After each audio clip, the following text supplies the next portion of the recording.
नमस्कार साथियों, only GSB में आपका हार्दिक स्वागत है। तो अभी हम पढ़ रहे हैं घटना चक्र नागरिक शास्त्र टीजीटी पीजीटी एलटी ग्रेड के लिए। इसकी 13 क्लास हमारे यूट्यूब चैनल पर अपलोड की गई है। आज की ये 14वीं क्लास है।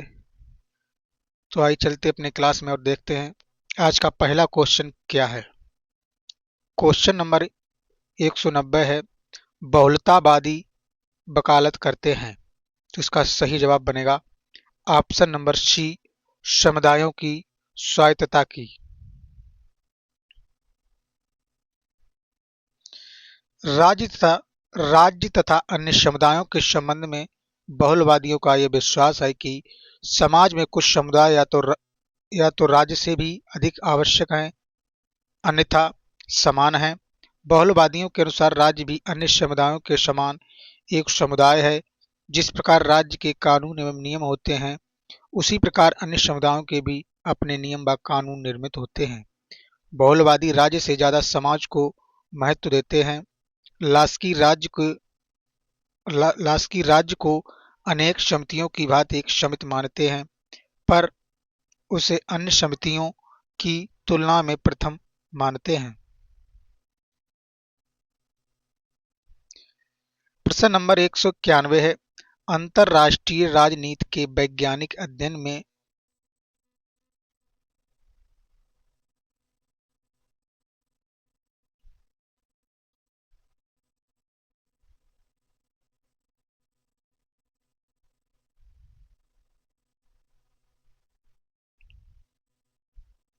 प्रश्न नंबर 191 है, अंतरराष्ट्रीय राजनीति के वैज्ञानिक अध्ययन में उन्नति तब तक संभव नहीं है जब तक कि मार्गरेताओं का यथार्थवादी सिद्धांत प्रभावशाली है। यह कथन किसका है? तो इसका सही जवाब बनेगा बेनो बासरमैन। बेनो बासरमैन के अनुसार अंतरराष्ट्रीय राजनीति के वैज्ञानिक अध्ययन में उन्नति तब तक संभव नहीं है जब तक मार्गेनथाउ का यथार्थवादी सिद्धांत प्रभावशाली है। प्रश्न नंबर 192 है, जीवन स्वतंत्रता और सुखानुसरण तथ्य है। तो इसका सही जवाब बनेगा ऑप्शन नंबर ए, अमेरिकी स्वतंत्रता के घोषणा पत्र का। 4 जुलाई 1776 अमेरिका की कॉन्टिनेंटल कांग्रेस द्वारा अंगीकृत अमेरिकी स्वतंत्रता के घोषणा पत्र में सभी मनुष्यों को जन्म से समान घोषित करते हुए जीवन स्वतंत्रता और सुखासनुसरण को उनके जन्म से प्राप्त हस्तांतरणीय अधिकार घोषित किया गया है।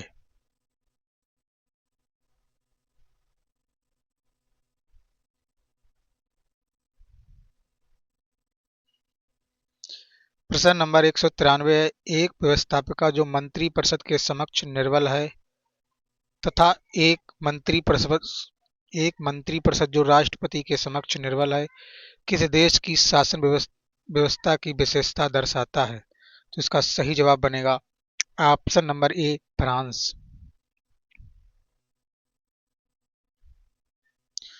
उपरोक्त शासन व्यवस्था फ्रांस की शासन व्यवस्था की विशेषता है, क्योंकि फ्रांस के पंचम गणतंत्र के संविधान में शासन प्रणाली को अपनाया गया है, किंतु यह अर्ध संसदीय शासन प्रणाली है।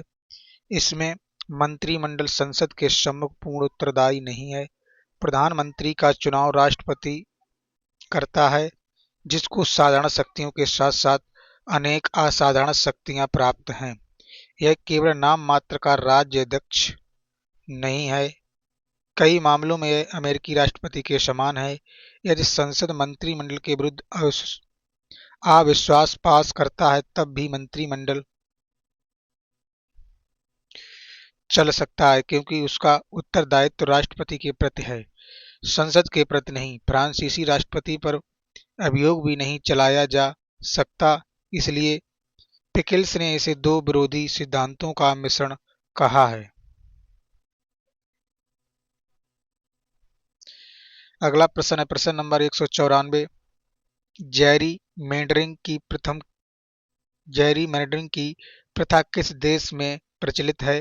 तो इसका सही जवाब बनेगा ऑप्शन नंबर डी संयुक्त राज्य अमेरिका। जेरी मेंडरिंग संयुक्त राज्य अमेरिका की प्रतिनिधि सभा के गठन से संबंधित एक प्रथा है। इस प्रथा का प्रयोग चुनाव में कूटनीति के माध्यम से सत्ता प्राप्त करने हेतु किया जाता है। प्रश्न नंबर 195 है, स्वतंत्रता, समानता और विश्व बंधुत्व नारा है, तो इसका सही जवाब बनेगा ऑप्शन नंबर डी 1789 की फ्रांसीसी क्रांति के घोषणा पत्र का। वर्ष 1789 की फ्रांसीसी क्रांति के घोषणा पत्र का शीर्षक मानव और नागरिकों के अधिकारों की घोषणा है और इसका नारा स्वतंत्रता, समानता और बंधुत्व है।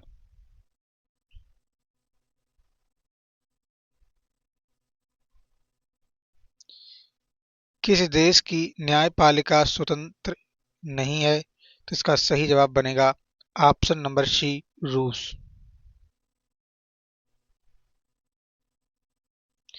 साम्यवादी दल तथा उसकी विचारधारा के साथ संबंध रहने के कारण सोवियत संघ रूस में न्यायाधीशों की विचारधारा स्वतंत्र नहीं थी, अतः रूस की न्यायपालिका को स्वतंत्र नहीं माना जा सकता।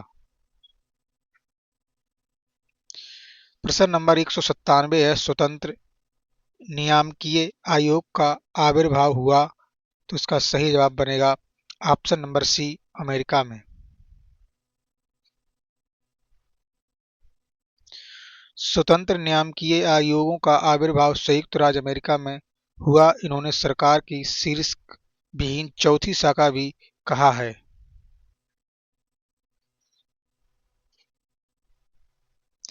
प्रश्न नंबर 198 है, निम्न में से किस देश को स्वतंत्र नियामकीय आयोग की जन्म स्थली माना जा सकता है, तो इसका सही जवाब बनेगा संयुक्त राज्य अमेरिका।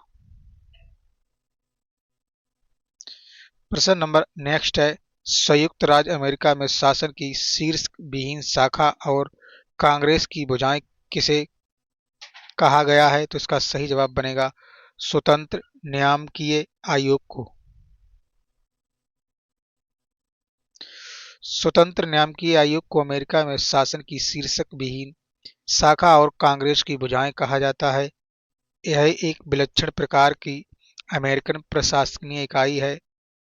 इसका जन्म अमेरिका की विशेष संवैधानिक रचना से हुआ है। इसको प्रायः शीर्षहीन कहा जाता है क्योंकि इनके ऊपर राष्ट्रपति अथवा अन्य किसी कार्यकारी सत्ता का नियंत्रण नहीं होता है। इनके कार्य की प्रकृति प्रशासनिक, अर्धविधायी तथा अर्धन्यायिक होता है। इनके सदस्यों की नियुक्ति राष्ट्रपति सीनेट के सलाह से 5 से 14 वर्ष के लिए करता है। 1887 में अमेरिका में पहला अंतरराज्य वाणिज्य आयोग की स्थापना की गई थी। यह अमेरिका में प्रथम स्वतंत्र नियामक आयोग था।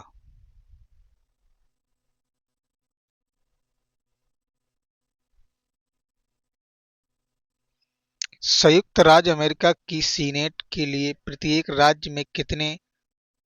राज्य से कितने प्रतिनिधि चुने जाते हैं, तो इसका सही जवाब बनेगा ऑप्शन नंबर डी 2।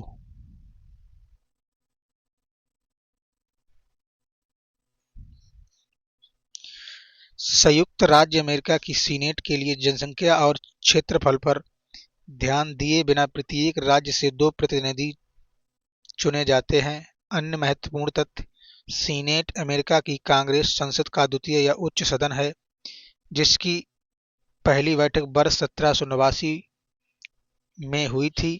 अमेरिकी कांग्रेस का निम्न सदन प्रतिनिधि सभा है, जिसमें जनसंख्या के आधार पर प्रतिनिधि चुने जाते हैं। अमेरिका में कुल 50 राज्य हैं अतः तदनुरूप सीनेट के सदस्यों की संख्या 100 है। अगला प्रश्न है प्रश्न नंबर 201, अमेरिका में व्हाइट हाउस संबंधित है, तो इसका सही जवाब बनेगा ऑप्शन नंबर सी राष्ट्रपति से। व्हाइट हाउस अमेरिका के राष्ट्रपति का आधिकारिक निवास है। अमेरिका की कांग्रेस के आधिकारिक भवन को कैपिटल कहते हैं। अगला प्रश्न है प्रश्न नंबर 202, अमेरिकी संविधान में बिल ऑफ राइट्स किस संशोधन द्वारा जोड़ा गया है, तो इसका सही जवाब बनेगा ऑप्शन नंबर डी, प्रथम 10 संशोधनों द्वारा। अमेरिका के संविधान में प्रथम 10 संशोधनों को सामूहिक रूप से बिल ऑफ राइट कहते हैं। वर्ष 1791 में इन्हें सामूहिक रूप से अपनाया गया। प्रश्न नंबर अगला है, सैनिक औद्योगिक संकुल किसके द्वारा प्रयुक्त होने के पश्चात व्यापक प्रयोग में लाया जाने लगा? तो इसका सही जवाब बनेगा ऑप्शन नंबर ए, आइजनहावर के द्वारा।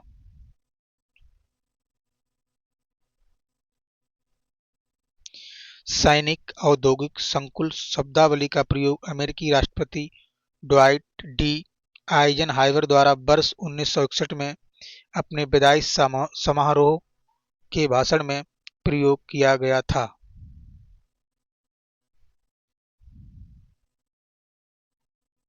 अगला हमारा चैप्टर है स्वतंत्रता एवं समानता। तो आइए इसका पहला क्वेश्चन देखते हैं। प्रश्न नंबर 1 है, भारत में रक्षात्मक भेदभाव का विचार संबंधित है। इसका सही जवाब बनेगा समानता के विचार से।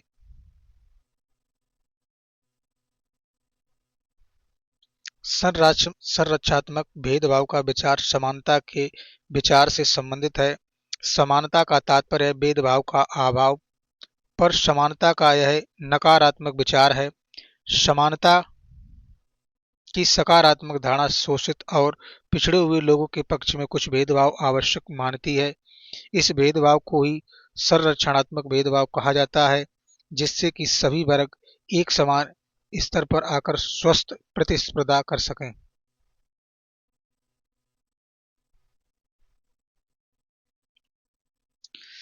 अगला प्रश्न है प्रश्न नंबर 2, निम्न में से किस एक चिंतक ने स्वतंत्रता के वास्तविक अर्थ को समझने के लिए इसके दोनों निषेधात्मक एवं सकारात्मक पक्षों पर बल दिया है? इसका सही जवाब बनेगा option number C, Isaiah Berlin.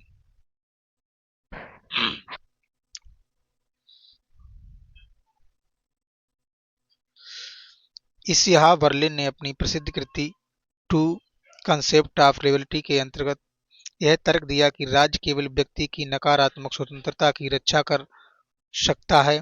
सकारात्मक स्वतंत्रता की रक्षा करना राज्य के कार्य क्षेत्र में नहीं आता। सकारात्मक स्वतंत्रता व्यक्ति की क्षमता पर निर्भर है।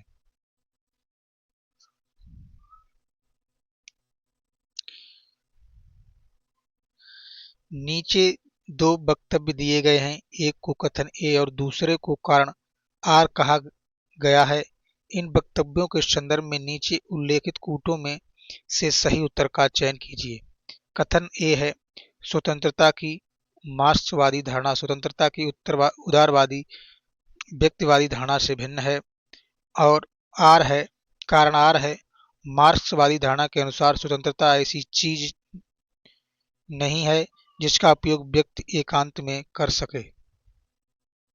तो इसका कौन सा क्वेश्चन सही? तो इसका सही जवाब बनेगा option number B, A R दोनों सही है, किंतु ए की सही व्याख्या आर नहीं करता है। उपर्युक्त प्रश्न में कथन ए सत्य है क्योंकि स्वतंत्रता की मार्क्सवादी और उदारवादी धारणा भिन्न भिन्न है। कारण आर भी सत्य है कि मार्क्सवाद के अनुसार स्वतंत्रता का उपभोग व्यक्ति समुदाय में रहकर करता है, अलग नहीं। परंतु आर ए की व्याख्या नहीं है। कथन में मार्क्सवाद और उदारवाद में प्रचलित स्वतंत्रता के अंतर को बताया गया है, पर कारण में केवल मार्क्सवाद का उल्लेख है। अतः आर कारण कथन ए की अधूरी व्याख्या करता है। प्रश्न नंबर 4 है, 20वीं शताब्दी में स्वतंत्रता को नकारात्मक दृष्टिकोण के अग्रतम प्रतिपादकों में कौन है? तो इसका सही जवाब बनेगा आइजिया बर्लिन।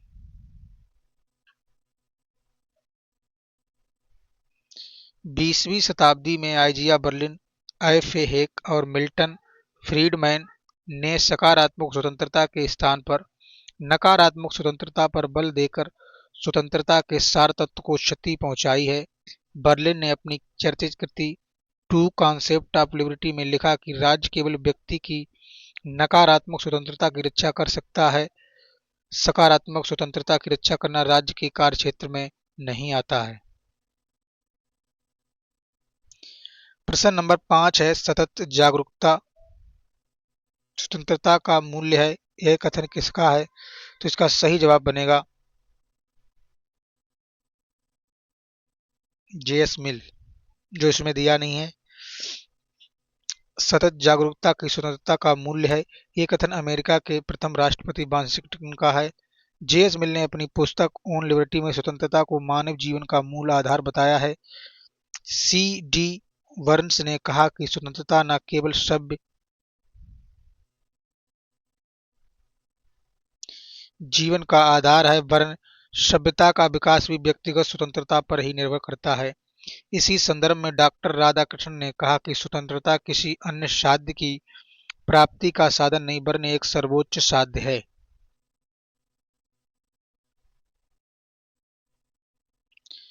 प्रश्न नंबर 6 है निम्न में किसने आत्मपरक तथा परात्मपरक आचरण के मध्य अंतर किया है? तो इसका सही जवाब बनेगा ऑप्शन नंबर सी जेएस मिल।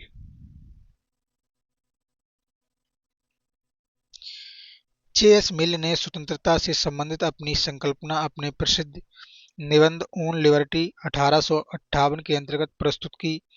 मिल ने अपनी संकल्पना में व्यक्ति के दो प्रमुख कार्यों का वर्णन किया है। प्रथम आत्मपरक कार्य सेल्फ रिगार्डिंग एक्शन जिनका सरकार के स्वयं कार्य करने वाले से होता है और दूसरे पर उसका कोई प्रभाव नहीं पड़ता है, और द्वितीय परात्म परक कार्य जिनका समाज पर सीधा प्रभाव पड़ता है। मिल ने तर्क द्वारा इसे प्रमाणित करते हुए कहा कि व्यक्ति ने आत्म परक कार्यों में राज्य की ओर से कोई हस्तक्षेप नहीं होना चाहिए और इसके परात्म परक कार्यों में केवल उन्हीं कार्यों पर रोक लगाई जानी चाहिए जो दूसरों को हानि पहुंचाते हैं। प्रश्न नंबर 7 है मानव चेतना स्वतंत्रता की कामना करती है, स्वतंत्रता में अधिकार शामिल हैं और अधिकार राज्य की मांग करते हैं। ये किसने कहा? तो इसका सही जवाब बनेगा option number C Barker. Barker के अनुसार मानव चेतना स्वतंत्रता की कामना करती है, स्वतंत्रता में अधिकार निहित है, अधिकार राज्य की मांग करते हैं।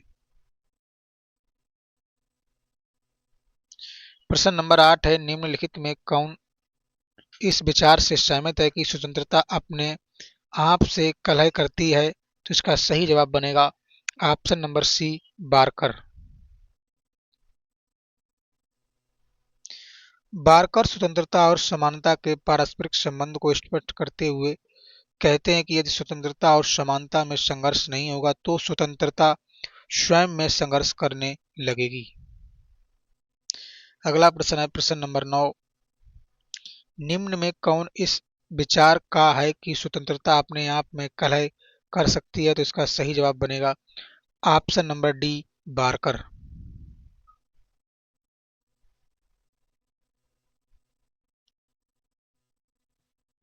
प्रश्न नंबर 10 है स्वतंत्रता सभी बंधनों का अभाव है, यह कथन किसका है? तो इसका सही जवाब बनेगा ऑप्शन नंबर डी सीले।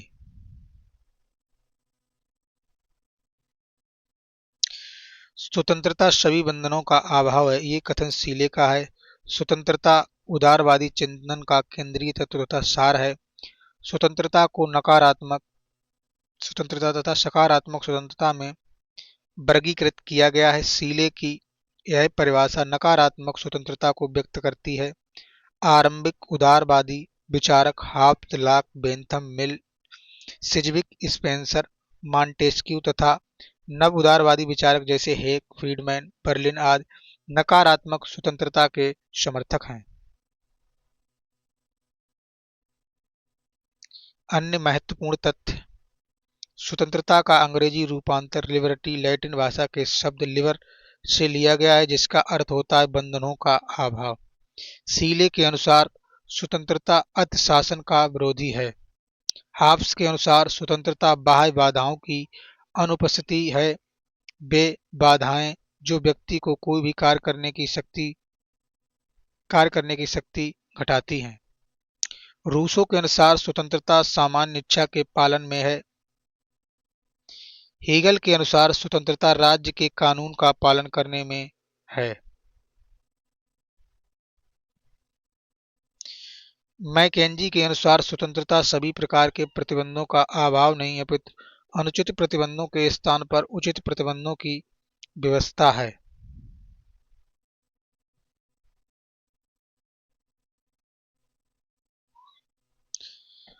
स्वतंत्रता अतिशासन का विरोधी है, यह किसने कहा है? तो इसका सही जवाब बनेगा ऑप्शन नंबर सी, सीले।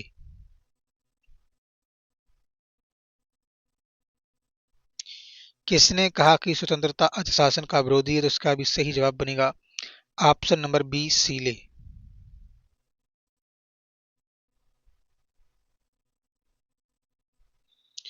स्वतंत्रता अतिशासन का विलोम है। स्वतंत्रता की यह परिभाषा किस विचारक की है? तो इसका सही जवाब बनेगा सीले।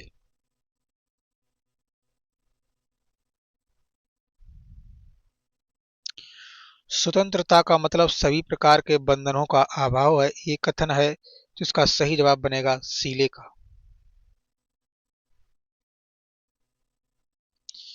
किसने कहा है कि स्वतंत्रता समस्त प्रतिबंधों का अभाव है? तो इसका सही जवाब बनेगा ऑप्शन नंबर डी, सीले। किसने कहा है कि स्वतंत्रता एक सकारात्मक वस्तु है, ये मानव प्रतिबंधों का अभाव नहीं है? तो इसका सही जवाब बनेगा ऑप्शन नंबर ए, लास्की।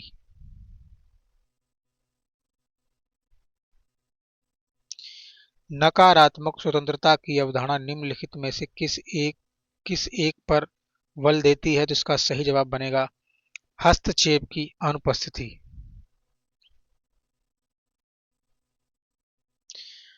नकारात्मक स्वतंत्रता की अवधारणा हस्तक्षेप की अनुपस्थिति पर बल देती है। नकारात्मक स्वतंत्रता या औपचारिक स्वतंत्रता से अभिप्राय है कि यदि कोई व्यक्ति कुछ करना चाहता हो और कर भी सकता हो, तो उसे वैसा करने से रोका ना जाए।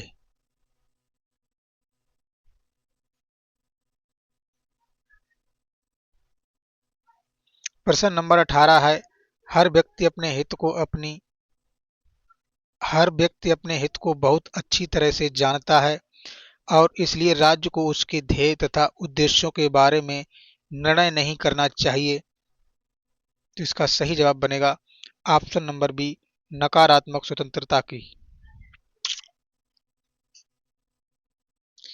स्वतंत्रता की नकारात्मक धारणा व्यक्ति के मामले में राज्य के कम से कम हस्तक्षेप का समर्थन करती है। इस धारणा के अनुसार व्यक्ति एक बौद्धिक प्राणी है, इसलिए वह स्वयं के बारे में और समाज के बारे में सही और गलत का निर्णय कर सकता है। सभी प्रकार के प्रतिरूपों से मुक्त होकर कार्य करने में व्यक्ति के संपूर्ण व्यक्तित्व का विकास होता है और साथ ही साथ समाज को भी लाभ होता है।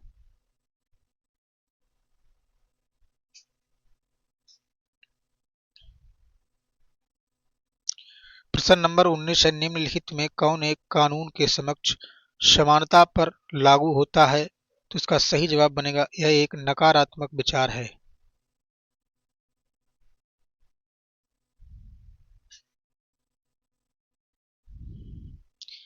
कानून समानता एक नकारात्मक विचार है। कानूनी समानता एक नकारात्मक विचार है। इसमें व्यक्ति को यह आश्वासन प्राप्त होता है कि विधि के समक्ष सभी समान हैं, किसी के साथ कोई भी भेदभाव नहीं किया जाएगा। बारकर के अनुसार कानूनी व्यक्तित्व के एक जैसे मुखौटे के कारण हम सबका महत्व एक जैसा है, किंतु न्याय तक सबकी समान पहुंच के लिए इसमें कोई उपलब्ध नहीं है।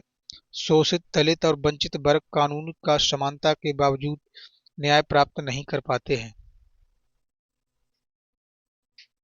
किंतु न्याय सबकी समान पहुंच के लिए इसमें कोई उपबंध नहीं है। शोषित, दलित और वंचित वर्ग कानून समानता के बावजूद न्याय प्राप्त नहीं कर पाते हैं। प्रश्न नंबर 20 है, निम्न में से किसने सकारात्मक स्वतंत्रता का प्रतिपादन किया है? तो इसका सही जवाब बनेगा option number C, T H Green ने। टी.एच. ग्रीन ने स्वतंत्रता की परिभाषा दी है, करने योग्य कार्य और भोगने योग्य वस्तु जो करने और भोगने योग्य हो। इस प्रकार स्वतंत्रता की शास्त्रीय परिभाषा बंधनों का अभाव के स्थान पर ग्रीन ने स्वतंत्रता के स्वरूप को गुणात्मक मानते हुए उसके सकारात्मक प्रकृति को महत्वपूर्ण माना है।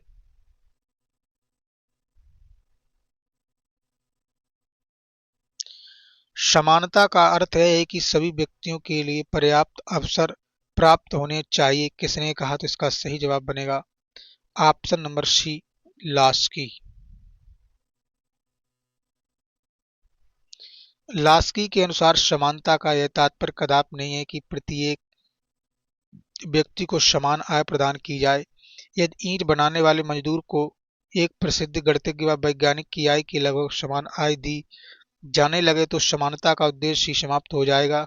समानता का प्रथम अर्थ विशेषाधिकारों का अभाव है और दूसरा अर्थ है कि सभी को विकास का समान अवसर प्राप्त है। किसने लिखा कि प्रजातंत्रीय समानता का भयानक प्रपंच है? इसका सही जवाब बनेगा बार्क।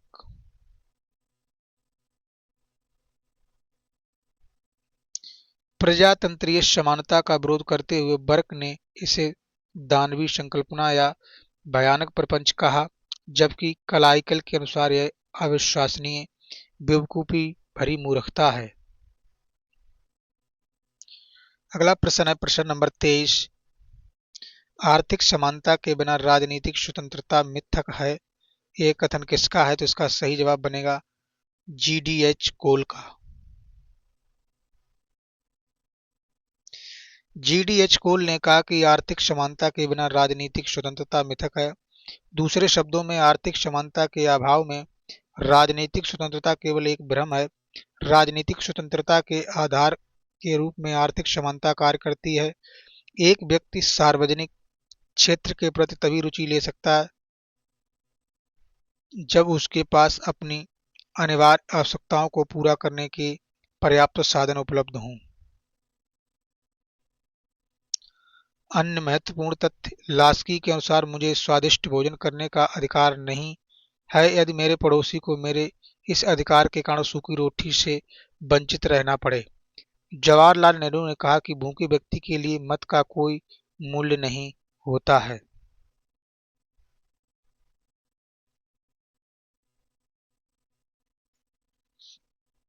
लास्की के अनुसार यदि राज्य संपत्ति के अधीन नहीं रखता तो संपत्ति राज्य को वशीभूत कर लेगी।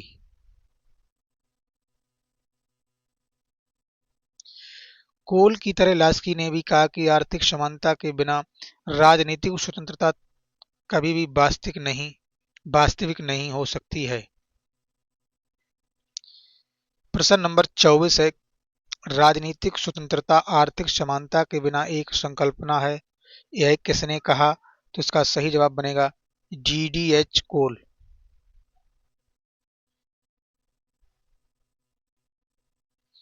यह किसने कहा कि आर्थिक समानता के बिना राजनीतिक स्वतंत्रता एक मिथक है? तो इसका सही जवाब बनेगा GDH कोल।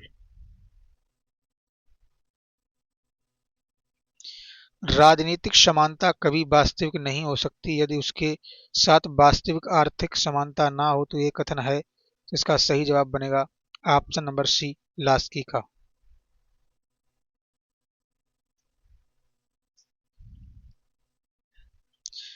प्रश्न नंबर 27 है, राजनीतिक समानता कभी भी यथार्थ नहीं बन सकती जब तक कि उसे वास्तविक आर्थिक समानता का साथ ना हो।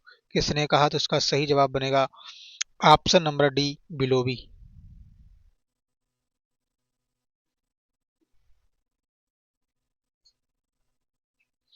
जिन साथियों को हमारा ये वीडियो या लेक्चर अच्छा लगता है वो चैनल को सब्सक्राइब कर सकते हैं और वीडियो को लाइक अवश्य करें और कमेंट बॉक्स में सुझाव अवश्य दें। प्रश्न नंबर 28 है, निम्नलिखित में किसे किस एक विचारक ने स्वतंत्रता तथा समानता को एक दूसरे का पूरक बताया है? तो इसका सही जवाब बनेगा option number B, MacIver. MacIver, R H Tawney, H J Laski, T H Green, C B Macpherson आदि विचारक स्वतंत्रता एवं समानता को एक दूसरे का पूरक मानते हैं। अन्य महत्वपूर्ण तथ्य। समानता का सबसे व्यवस्थित विश्लेषण आर एच टॉनी ने अपनी कृति इक्वलिटी में किया है। उपर्युक्त विचारकों के अलावा ह्यूम, बार्कर, रूसो भी स्वतंत्रता व समानता को एक दूसरे का पूरक मानते हैं। लास्की के अनुसार यदि स्वतंत्रता का अर्थ मानवीय आत्मा में लगातार विकास की शक्ति से है, तो यह समान लोगों के समाज के अतिरिक्त शायद ही कहीं संभव है, जहां गरीब और साहूकार हों, शिक्षित और अशिक्षित हों, वहां मालिक और नौकर जरूर मिलेंगे। समानता के द्वारा स्वतंत्रता के आधार के रूप में कार्य किया जा सकता है। एक ऐसे राज्य जिसमें समानता नहीं है, स्वतंत्रता हो ही नहीं सकती।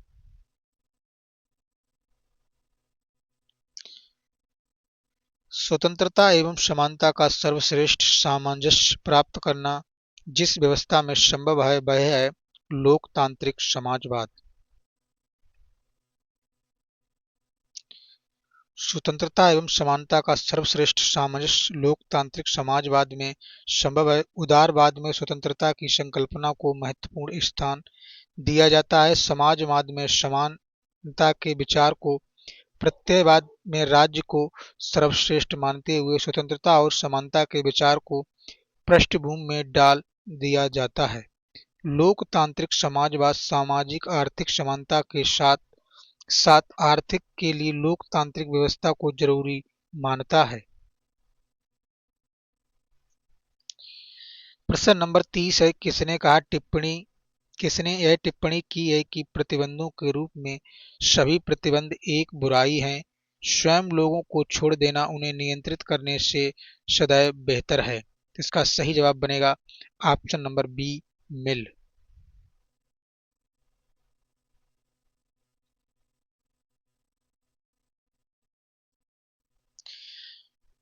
जे एस मिल ने अपनी प्रसिद्ध पुस्तक ऑन लिबर्टी में लिखा है कि लोगों की स्वतंत्रता की सुरक्षा के लिए प्रतिबंधों की मात्रा को कम किया जाना चाहिए, उनको स्वतंत्र छोड़ देना प्रतिबंध लगाने से बेहतर है।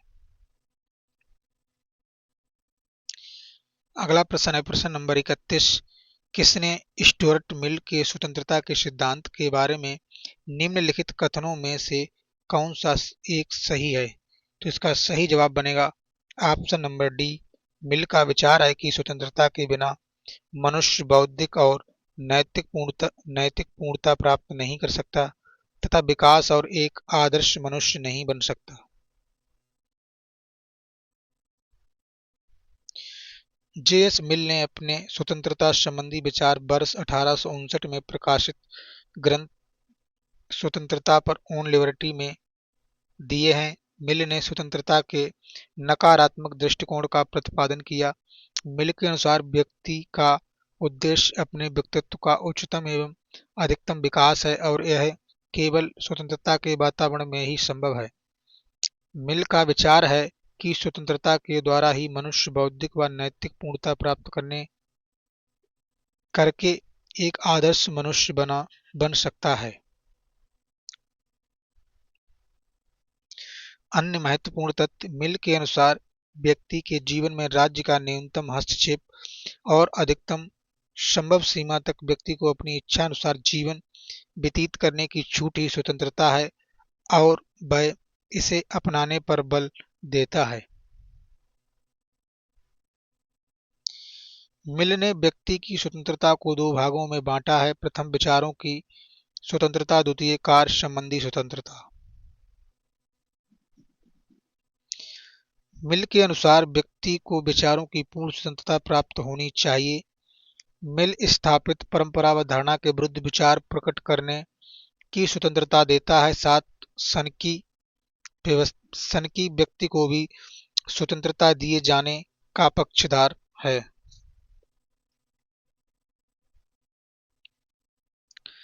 मिल कार्य संबंधी स्वतंत्रता को स्वयं विषय तथा पर विषयक दो भागों में विभाजित करता है।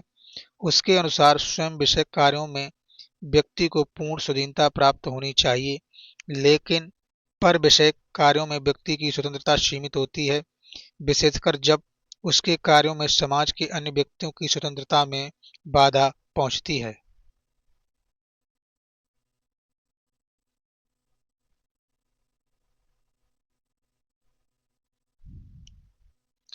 प्रश्न नंबर 32 है, जेएस मिल निम्न में से किसका निष्ठावान समर्थक था? इसका सही जवाब बनेगा ऑप्शन नंबर बी, स्वतंत्रता। जेएस के समर्थन में स्वतंत्रता के समर्थन में जेएस मिल की महान रचना एसे ऑन लिबर्टी प्रसिद्ध है।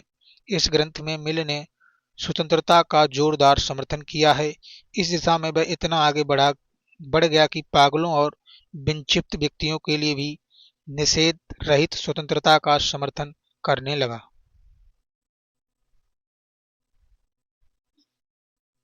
अगला प्रश्न है प्रश्न नंबर 33।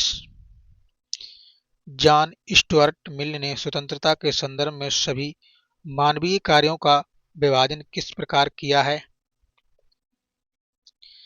तो इसका सही जवाब बनेगा स्व संबंधित एवं पर संबंधित।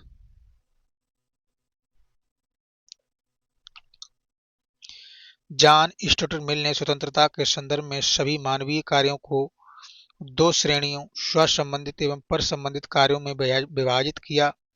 मिल का मानना है कि स्वयं से संबंधित कार्यों पर कोई भी नियंत्रण नहीं होना चाहिए, परंतु पर संबंधित कार्यों जो दूसरों को हानि तथा दुख पहुंचाते हैं उन पर नियंत्रण होना चाहिए। प्रश्न नंबर 34 है, राजकीय सहायता व्यक्तियों के आत्मविश्वास के भाव को नष्ट कर देती है, यह उसके उत्तरदायित्व को दुर्बल बनाती है और चरित्र के विचार को कुंठित कर देती है।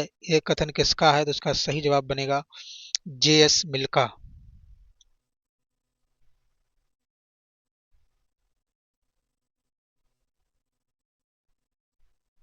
स्वतंत्रता के पक्ष में नैतिक तर्क देते हुए जेएस मिल का कहना है कि राज्य द्वारा प्राप्त सहायता से लोगों में उत्तरदायित्व विहीनता तथा उसके नैतिक विकास पर नकारात्मक प्रभाव पड़ता है।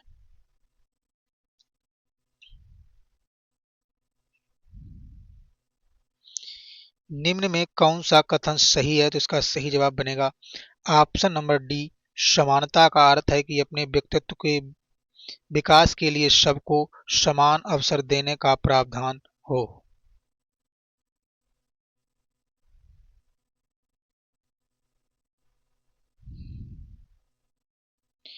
समानता का अर्थ है कि अपने व्यक्तित्व के विकास के लिए सबको समान अवसर देने का प्रावधान हो। वास्तविक समानता उस स्थिति का नाम है जिसमें देश के संविधान और कानूनों द्वारा न केवल समानता की घोषणा की जाए वरन व्यवहार में उन परिस्थितियों की भी व्यवस्था की जाए जिनके आधार पर नागरिकों के द्वारा वास्तव में समानता का उपभोग किया जा सके। यह कार्य राज्य द्वारा सभी व्यक्तियों को व्यक्तित्व के विकास के लिए समान अवसर दिए जाने से पूरा होता है। प्रश्न नंबर 36 है, स्वतंत्रता और समानता एक दूसरे की विरोधी है, यह मत था। तो इसका सही जवाब बनेगा लॉर्ड एक्टन का।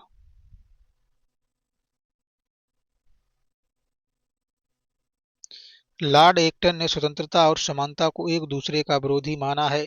इसलिए अतिरिक्त फ्रांसीसी विचारक अलेक्सी द टॉकविल स्वतंत्रता व समानता को एक दूसरे का विरोधी मानते हुए लिखते हैं कि लोकतंत्र का विस्तार समानता को जितना बढ़ावा देता है स्वतंत्रता के लिए उतना ही बड़ा खतरा पैदा कर देता है। अन्य महत्वपूर्ण तथ्य, कुछ विचारक सामाजिक आर्थिक क्षेत्र में स्वतंत्रता के नाम पर समानता का विरोध करते हैं। प्रसिद्ध अंग्रेजी दार्शनिक आइजिया बर्लिन ने अपने निबंध टू कॉन्सेप्ट ऑफ लिबर्टी स्वतंत्रता की दो संकल्पनाएं के अंतर्गत तर्क दिया कि राज्य केवल नकारात्मक स्वतंत्रता की रक्षा कर सकता है,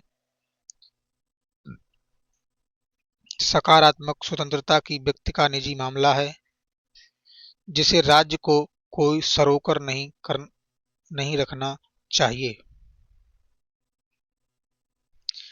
ऑस्ट्रियाई विचारक एफ ए हेक ने अपनी प्रसिद्ध कृति कॉन्स्टिट्यूशन ऑफ लिबर्टी स्वतंत्रता का संविधान के अंतर्गत स्वतंत्रता और समानता को परस्पर विरोधी सिद्धांत माना है।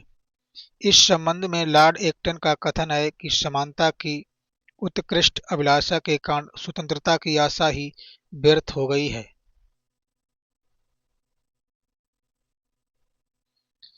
प्रश्न नंबर 37 है, इनमें से कौन इस मत का है कि स्वतंत्रता तथा समानता एक दूसरे के विरोधी हैं? तो इसका सही जवाब बनेगा ऑप्शन नंबर सी, डी टाक बिले।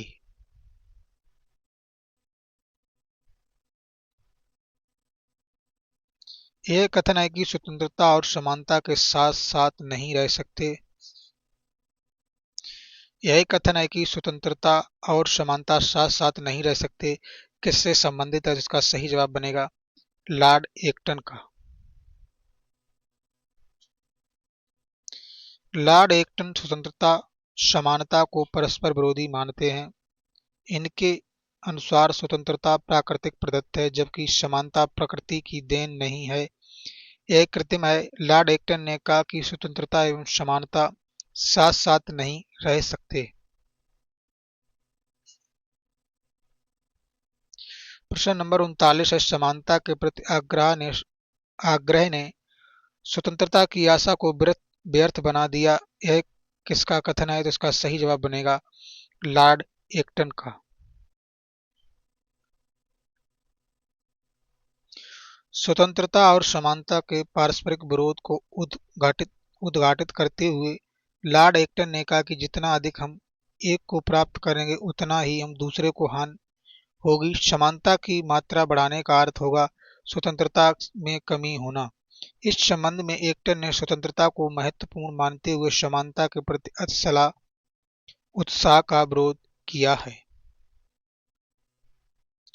प्रश्न नंबर 40 है, समाज में समानता का निहितार्थ किसका अभाव है? तो इसका सही जवाब बनेगा ऑप्शन नंबर बी, विशेषाधिकार का।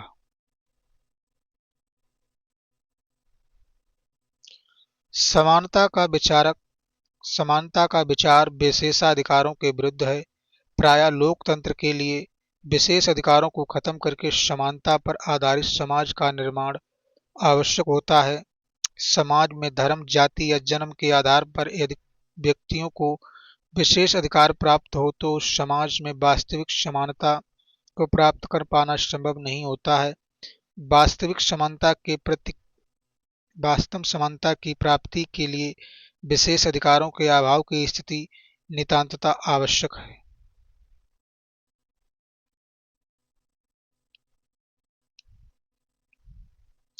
अन्य महत्वपूर्ण तथ्य, हेराल्ड लास्की की इस संबंध में कथन है कि समानता मूल रूप से समानीकरण की एक प्रक्रिया है, इसलिए प्रथम समानता का आशय विशेष अधिकारों के अभाव से है।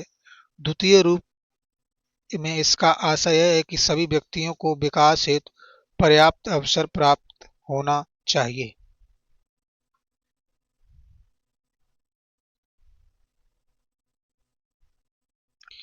समानता का तात्पर्य ऐसी परिस्थितियों के अस्तित्व से होता है जिनके कारण सब व्यक्तियों को व्यक्तित्व के विकास हेतु समान अवसर प्राप्त हो सकें और इस प्रकार एक असमानता का अंत हो सके जिसका मूल कारण सामाजिक वैषम्य है।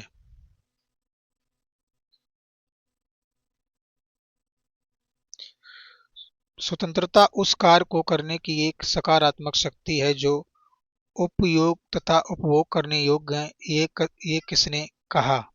इसका सही जवाब बनेगा option number B, T H Green. Green की स्वतंत्रता आत्मपरक होने के साथ साथ वास्तविक और सकारात्मक है। उनके अनुसार केवल वही व्यक्ति स्वतंत्र है जो कि अपनी संपूर्ण आत्मा से अपनी इच्छाओं का दमन करता है, जो उसे सच्चे शुभ की ओर ले जाती। तब मनुष्य सुख और विलास की कामनाओं से वशीभूत हो जाता है तो वह स्वतंत्र नहीं रह जाता, परतंत्र बन जाता है। इसलिए स्वतंत्रता उन कार्यों को करने और वस्तुओं के उपभोग को कहते हैं जो करने या उपभोग के योग्य हों। स्वतंत्रता और समानता एक दूसरे के पूरक हैं। इस विचार के समर्थक कौन विद्वान हैं? जिसका सही जवाब बनेगा option number C, Rousseau. Rousseau का स्वतंत्रता एवं समानता एक दूसरे के पूरक हैं का समर्थक विद्वान माना जाता है।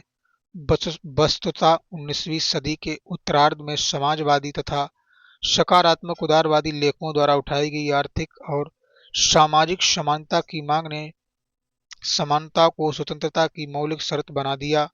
इन लेखकों का विचार है कि स्वतंत्रता तथा समानता एक दूसरे के पूरक हैं।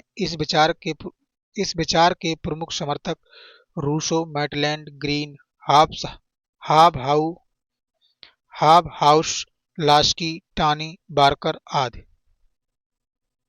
अन्य महत्वपूर्ण तथ्य। टानी के अनुसार निर्बल की स्वतंत्रता बलवान के संयम पर निर्भर करती है तथा गरीब व्यक्ति की अमीर के संयम पर।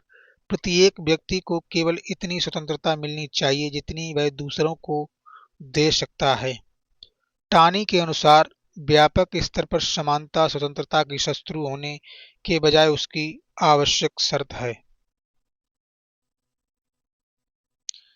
पोलार्ड के अनुसार स्वतंत्रता प्राप्ति का केवल एक ही हल है, वह समानता है।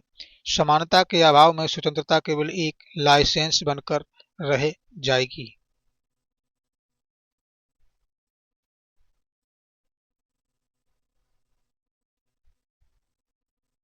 एक बार फिर मैं उन साथियों से निवेदन करूंगा कि जो मेरे इस चैनल पर नए आए हैं, अगर उन्हें वीडियो अच्छा लगता है तो चैनल को सब्सक्राइब कर लें और वीडियो को लाइक कर दें और कमेंट बॉक्स में अपना सुझाव अवश्य दें। प्रश्न नंबर 43 है, स्वतंत्रता की समस्या एकमात्र हल है कि वह समानता में निहित है, यह कथन है। इसका सही जवाब बनेगा ऑप्शन नंबर सी, पोलार्ड का। निम्नलिखित में कौन प्राकृतिक असमानता के सिद्धांत का समर्थन करता है? तो इसका सही जवाब बनेगा option number C, Rousseau. J Rousseau ने अपनी प्रसिद्ध कृति a discourse on origin of inequality में दो प्रकार की विषमताओं में अंतर किया है, प्राकृतिक विषमता और परंपरागत विषमता। प्राकृतिक विषमता का समर्थन करते हुए रूसो कहता है कि ये भिन्नताएं प्राकृतिक व्यवस्था की देन है, अतः मनुष्य इनमें कोई बदलाव नहीं कर सकता। प्रश्न नंबर 45 है, यह कथन किसका है कि स्वतंत्रता और समानता ना तो एक दूसरे के विरोधी हैं और ना ही पृथक, वे एक आदर्श के दो रूप हैं। इसका सही जवाब बनेगा हर्बर्ट डीन। वर्तमान कल्याणकारी राज्य में स्वतंत्रता समानता को एक दूसरे का विरोधी न मानकर पूरक माना जाता है। दोनों का उद्देश्य एक ही है, वह है व्यक्ति के व्यक्तिगत का स्वाभाविक विकास। जैसा कि हर्बर्ट डीन लिखते हैं, स्वतंत्रता और समानता ना तो विरोधी हैं और ना ही पृथक, परंतु एक ही आदर्श के दो पक्ष हैं। गेंस के अनुसार स्वतंत्रता और समानता में कोई विरोध नहीं है। हमें इस तरह के समाज का निर्माण करना चाहिए जो इतनी समानता प्रदान करे कि प्रत्येक व्यक्ति दूसरे पर किसी भी प्रकार की असमानता थोपे बिना अपने जीवन को नियंत्रित करने के लिए स्वतंत्र हो। प्रश्न नंबर 46 है, निम्नलिखित में किस विचार पद्धति में कानून को स्वतंत्र का निम्नलिखित में से किस विचार पद्धति में कानून को स्वतंत्रता का विरोधी समझा जाता है? तो इसका सही जवाब बनेगा ऑप्शन नंबर बी, शास्त्रीय उदारवादी विचार पद्धति। शास्त्रीय उदारवादी विचार पद्धति।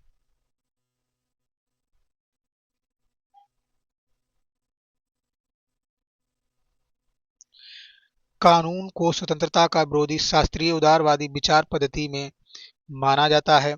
प्रारंभिक व्यक्तिवाद विचारक राज्य को एक आवश्यक बुराई मानते थे।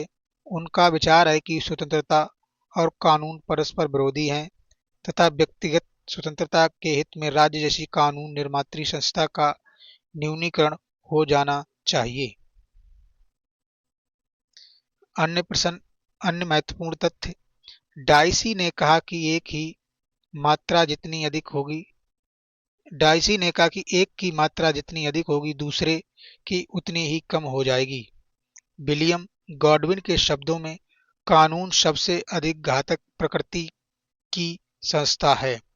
यदि राज्य का कानून जनता की इच्छा पर आधारित है तो उससे स्वतंत्रता का पोषण होगा, और यदि वह निरंकुश शासन की इच्छा का परिणाम है तो स्वतंत्रता का विरोधी हो सकता है।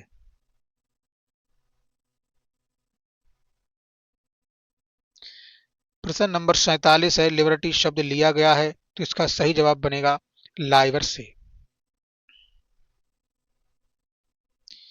लिबर्टी शब्द लैटिन भाषा के लाइबर शब्द से उत्पन्न हुआ है जिसका अर्थ है बंधनों का अभाव, किंतु स्वतंत्रता शब्द की व्युत्पत्ति के आधार पर प्रचलित इस अर्थ को स्वतंत्रता का वास्तविक अर्थ नहीं माना जा सकता है।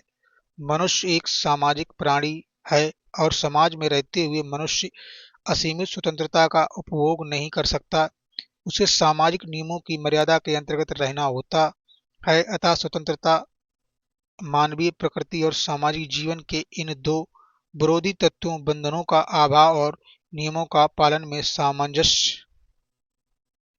सामंजस्य का नाम है।